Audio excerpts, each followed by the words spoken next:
we have to have like the equivalent of a Marshall Plan, you know, when we rebuilt Europe after World War II. We did it, you know, it seems like a nice thing to do if you look at it in retrospect. Why did we do that? Why, you know, I remember my dad, who was in the Navy for 5 years. And I remember, you know, I was much older and I was reading about it in school. And I said, oh my gosh, what did you think about that? He said, well, the first thing I thought about was what a stupid idea that you're going to tax us after World War II to rebuild our enemies and rebuild Europe. He said, oh, that was a really stupid idea. He said, but then it was explained, and you know, people like President Truman and others explained, saying, by rebuilding it, we will create markets and we will be able to actually create jobs in America. So it worked once you thought about it.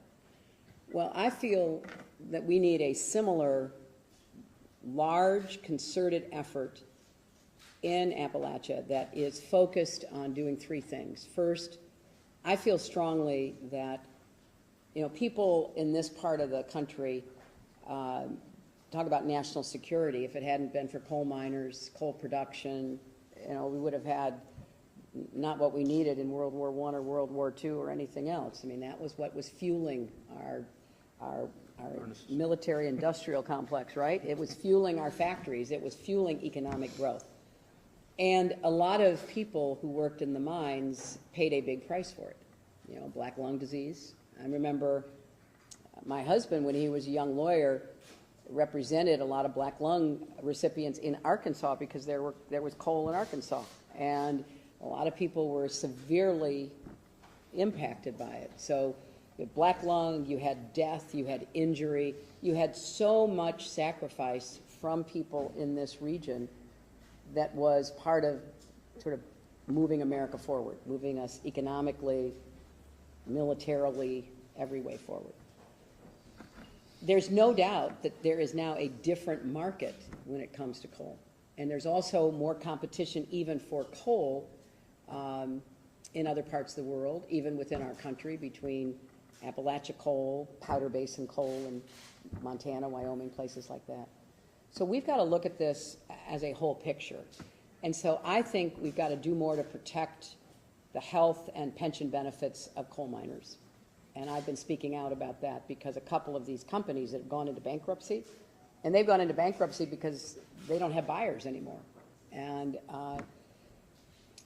they tried through bankruptcy to quit their obligations to miners. And I want to work with the members of Congress here in West Virginia, in Ohio, to provide a federal backstop and to stop these companies from taking away benefits that had been promised over generations.